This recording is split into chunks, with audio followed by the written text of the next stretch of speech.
It's packed back there. Balcony. Woo!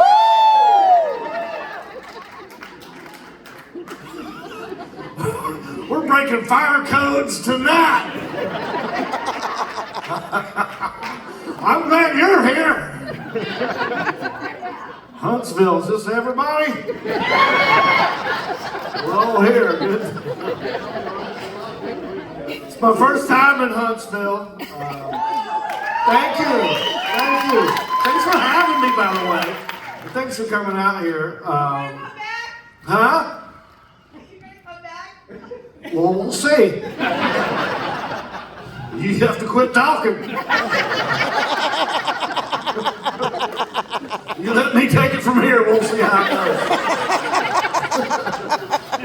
But it does remind me, I'm from a town in North Carolina. It's called...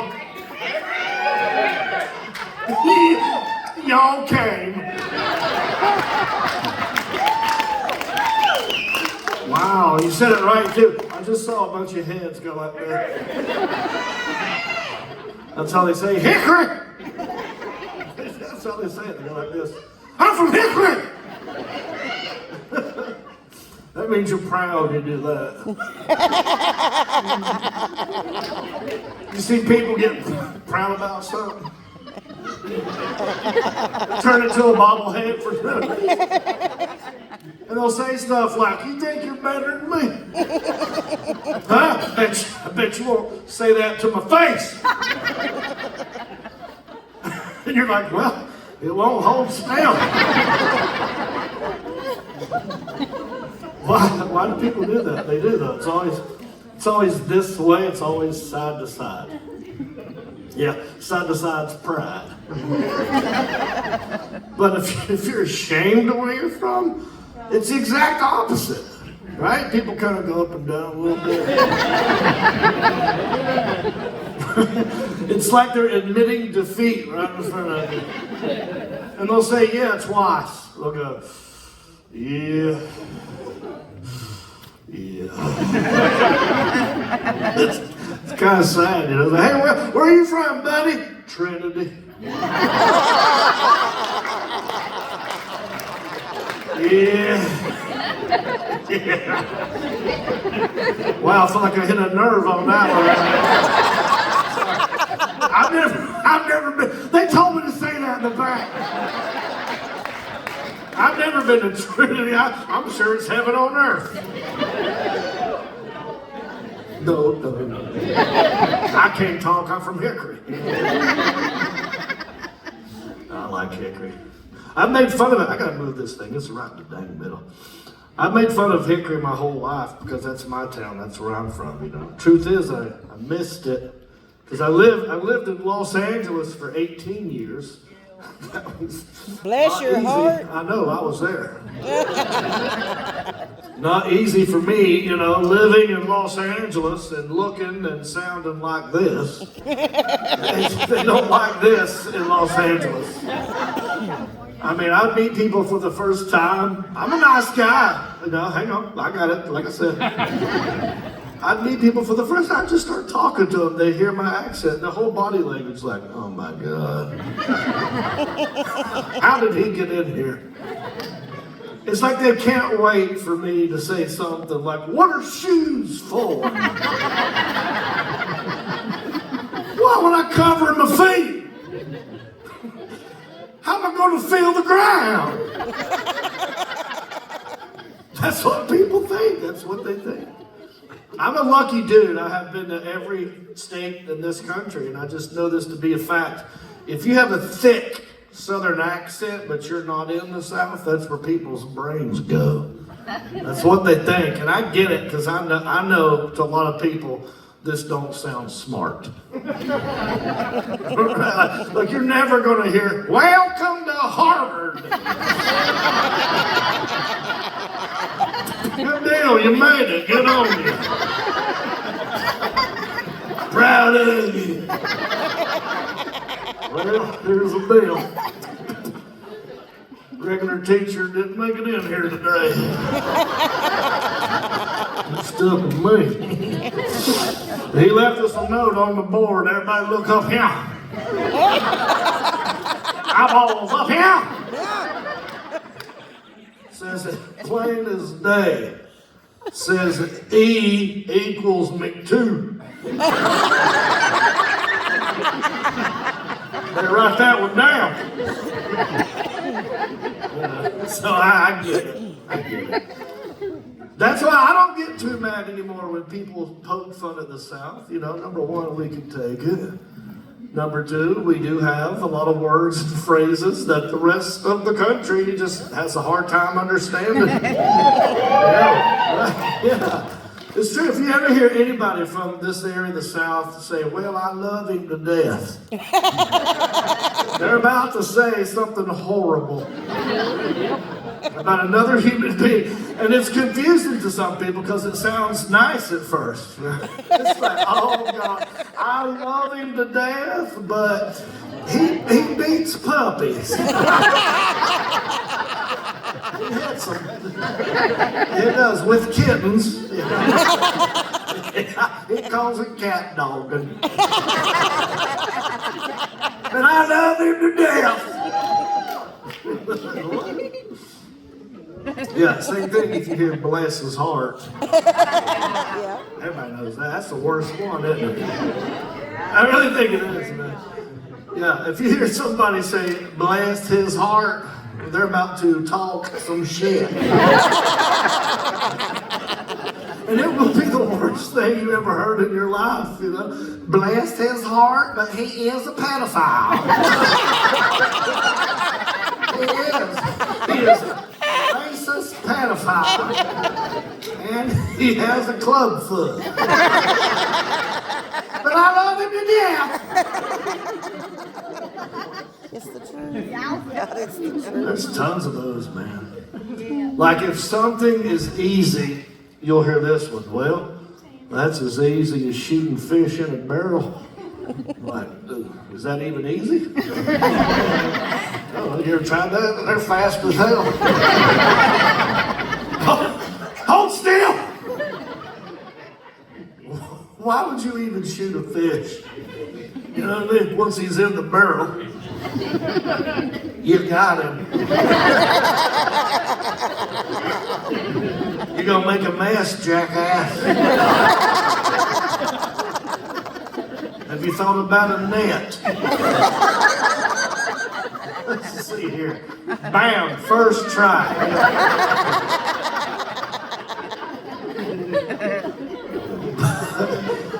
But if something is hard, you'll hear this one. Well, there's more than one way to skin a cat. How do you know that? Where the hell's my cat?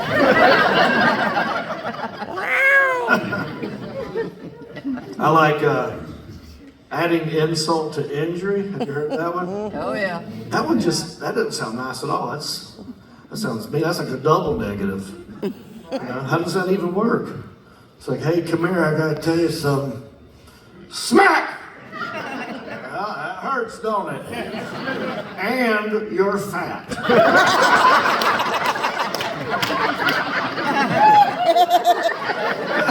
That is mean. My favorite one. I'm sure you've heard this one. They say it a lot in Hickory. I don't get it, but I love it. Shit-eating grin. Is that even possible? I don't ever want to be that happy. If you can smile and do that at the same time, bless your heart. I love you to death, But I love the South, man. We're very creative, right? Very creative. All the folk songs we know came out of the South, right? Jimmy cracked corn, and I don't care. Okay. What can we do about it? I don't even know what cracked corn is. And I'm from Hickory. What is that? It sounds like some kind of inner city hillbilly drug problem. Did you hear what happened to Jimmy? He's stuck on that crack cord. I don't care. How about this one? She'll be coming round the mountain when she comes. What's that song about? I don't know either. But I want to find out. It gets worse too. She'll be riding 6 white horses. I'm like, oh my, who is this freak of a woman? And is she on TikTok? I think I've seen this video.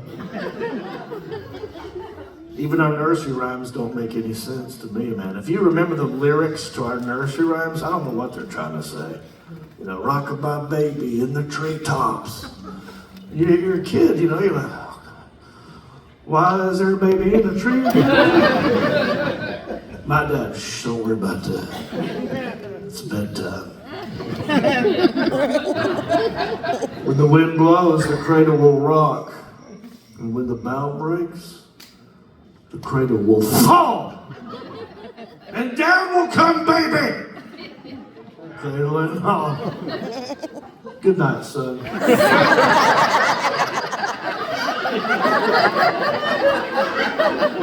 Daddy, can you leave the light on? Mama, Daddy's on the crack cord again. I think my whole family was smoking crack cord. Especially my uncle.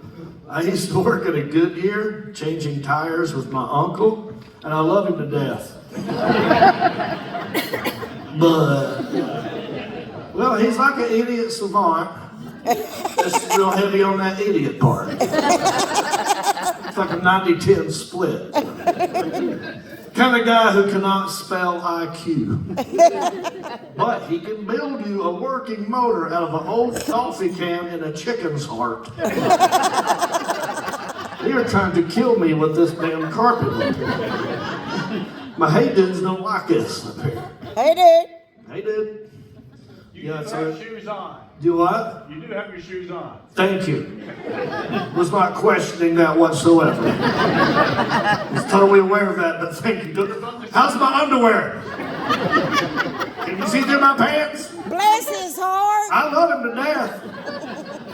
But what I forgot to do was God forbid. God forbid is like the eraser. Like if you say something insulting and you feel bad about it, you just put the God forbid at the end. You know, well, if Uncle William got hit by a train one day and he lost both of his legs, you know, and maybe we had to like push him around on skateboards the rest of his life. God forbid. But I want to tell you this, my uncle, I used to work at a Goodyear with my uncle, right? And he was trying to teach me how to change brakes. Now, I don't know if you know anything about brakes or brake drums, but there used to be a lot of asbestos dust in these old ones. And my uncle, who's a lifelong chain smoker, right? He pulls off this brake drum, this asbestos dust just poofed out into the air. And he was not trying to be funny. Like he looked at me and he goes, "Get back, dumbass."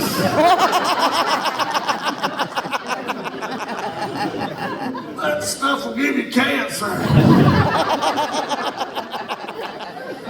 You just like your daddy.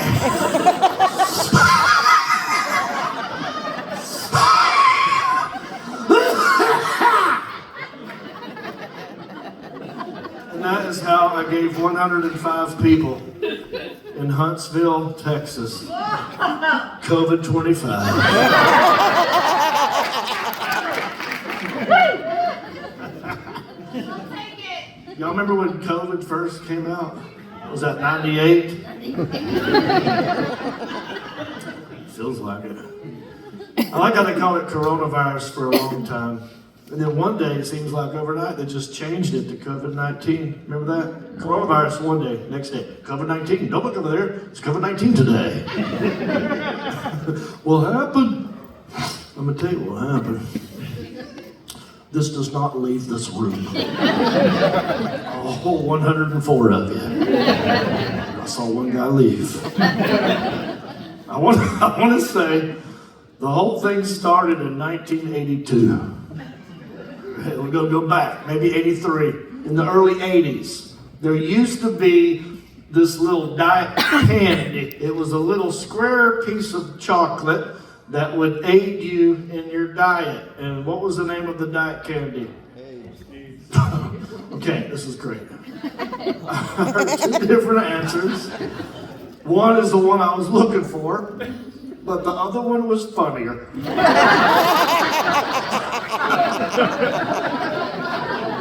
I heard somebody say X-Lax.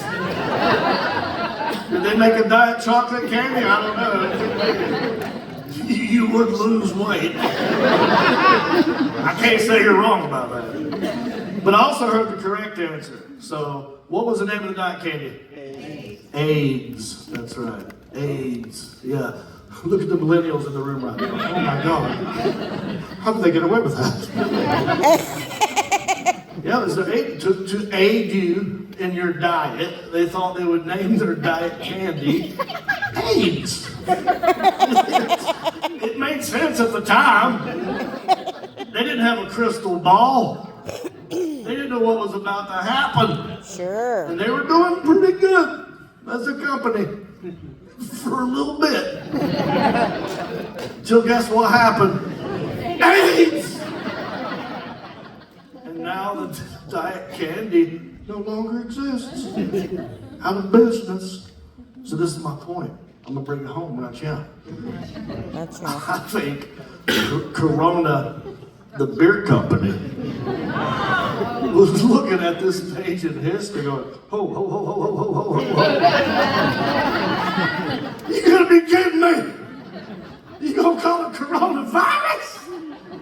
Come on, we got a lot of beer back here, man! It's named on the Arona K. Iris vein.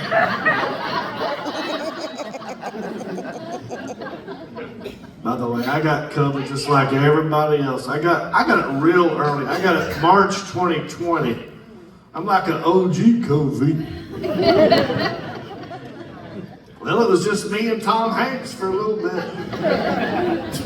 Trendsetters. Because we got it first.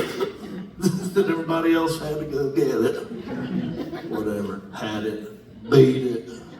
Survivor. I'm a hero if I'm being honest with you. I'm a hero. I took all 17 of those vaccines. And all of them. I love drugs. I love shots. I did some in the back just for fun before I got up here. I did a shot of Fireball, Lysol, and Pine Sol. All the alls. Except Armor All, that stuff's nasty. Chalky, you know what I mean?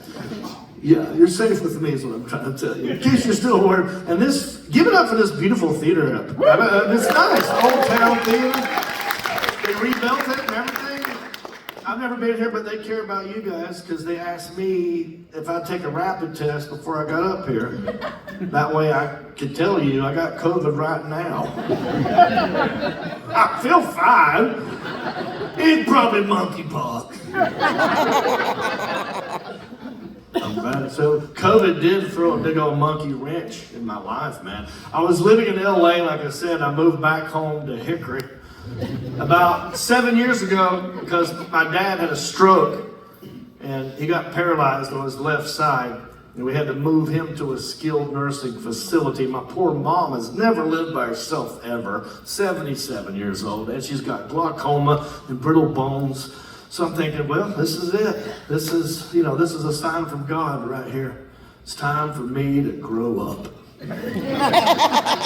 Become a real human being, you know what I mean? I sold my condo, I moved all the way back home to live with my mama and help figure this situation out. And I figured, well, that's what a good son is supposed to do, right? I'm definitely going to get some karma points in heaven. Well, this whole thing is over with, right? And I felt pretty good about myself. And then a pandemic happened. I couldn't even leave if I wanted to. All my gigs are getting canceled. I couldn't even tell people I was a comedian anymore. I had to tell them, well, I think I'm an elder care Uber driver. That's what I've been doing. Driving mom around to doctor's appointments, skilled nursing facilities, CVS's, CFSI. That's right, I was back home with Mama. Mama was my roommate, back in the same house I grew up in. Me and Mama, we watched TV together. She got a recliner, I got a recliner. We watched stuff with numbers mostly. I don't know why, but that's what we watched. Like 20/20, 48 hours, 60 minutes. Stuff with murder in it. That's what I'm learning about my mom. I've been gone a long time. I'm learning new stuff about her. Sweet Southern Baptist lady. I've never heard her cuss a day of my life. Can't stop watching murder. You know, I'm starting to wonder what happened to my dad. She picked this out. This is her idea. She had the remote. She's like, oh, look, here's a new program on Netflix called Tiger King. We didn't want to know they talked about it yet. She's like, oh, I like tigers. I bet you this is going to be great. It's probably a spin-off of The Lion King. Good, wholesome Disney product. Gosh. Y'all seen Tiger King, yes? Yeah. Wow. It's probably the best thing I ever seen in my life. It's just random. It's weird watching it with your elderly mother. All the weird stuff that happens in Tiger King, man, that first episode was over. It was dead quiet in that room. We couldn't even look at each other like, what the hell is that?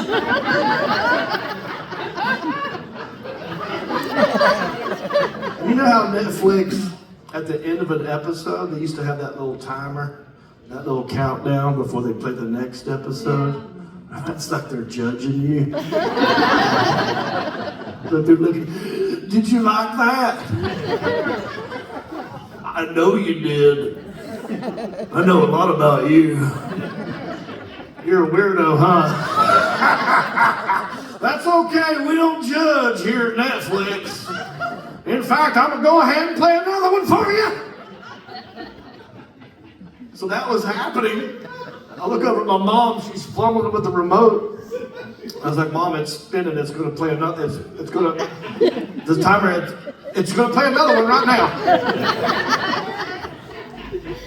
And she got stoic. A calmness just came over her body. And she just said, we're gonna watch all of these.